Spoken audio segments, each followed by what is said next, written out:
হাসপাতালের করিডরগুলো দিনের বেলা ব্যস্ত থাকলেও রাত 12টার পর সেগুলো এক অন্য রকম নিস্তব্ধতায় ডুবে যায়। এই গল্পটি ঢাকার একটি পুরনো সরকারি হাসপাতালের ওয়ার্ড নাম্বার 4 নিয়ে।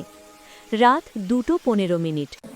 জুনিয়র ডাক্তার অয়ন সবেমাত্র তার ডিউটি রুমে কফি নিয়ে বসেছিলেন। বাইরে ঝমঝমিয়ে বৃষ্টি পড়ছে। হাসপাতালের পুরনো দেয়াল বেয়ে জল পড়ার শব্দ এক অদ্ভুত ছন্দ তৈরি করেছে।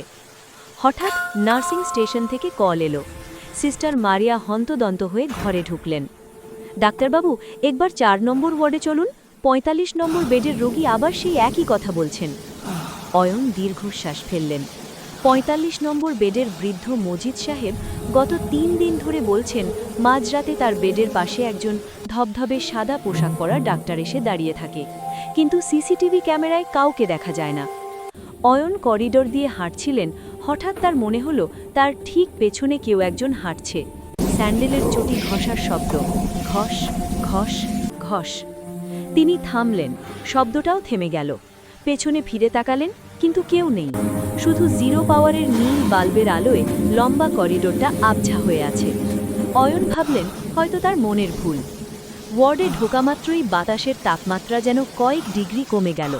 মজিদ সাহেব ঘুমাননি, বড় বড় চোখ করে জানলার নিকে তাকিয়ে আছেন। কি হয়েছে মজিদ চাচা? অয়ন মৃদু স্বরে জিজ্ঞেস করলেন। মজিদ সাহেব কাঁপা কাঁপা আঙুলে ইশারা করলেন পাশের খালি 46 নম্বর বেডটার দিকে।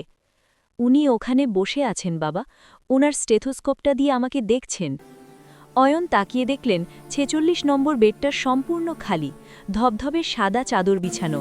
কিন্তু হঠাৎ তার নজরে এলো এক অদ্ভুত দৃশ্য। বেডের মাঝখানের চাদরটা ধীরে ধীরে দেবে যাচ্ছে, ঠিক যেন কেউ সেখানে বসে আছে। ঠিক সেই মুহূর্তে করিডরের সব কটা আলো একসাথে জ্বলে উঠেই নিভে গেল। ঘুটঘুটে অন্ধকারে অয়ন অনুভব করলেন কেউ একজন তার কানের কাছে খুব ঠান্ডা নিঃশ্বাস ফেলে ফিসফিস করে বলল, অক্সিজেনটা শেষ হয়ে আসছে, আমি তো ডিউটি শেষ করতে পারলাম না। ভয়ে অয়নের রক্ত হিম হয়ে এলো। তিনি পকেট থেকে মোবাইল বের করে টর্চ জ্বালাতেই দেখলেন 46 নম্বর বেডের ওপর রাখা বালিশটা নিজে নিজেই মেঝের ওপর পড়ে গেল। পরদিন সকালে অয়ন জানতে পারলেন ঠিক 10 বছর আগে এই রাতেই ডিউটি চলাকালীন এক তরুণ ডাক্তার হার্ট অ্যাটাকে মারা গিয়েছিলেন ওই 46 নম্বর বেডেই।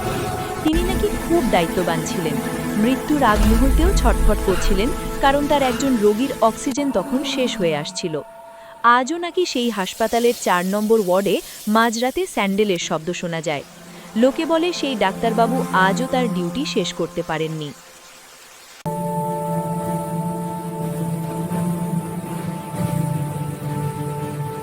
Hey friends, subscribe our channel to get more new horror stories.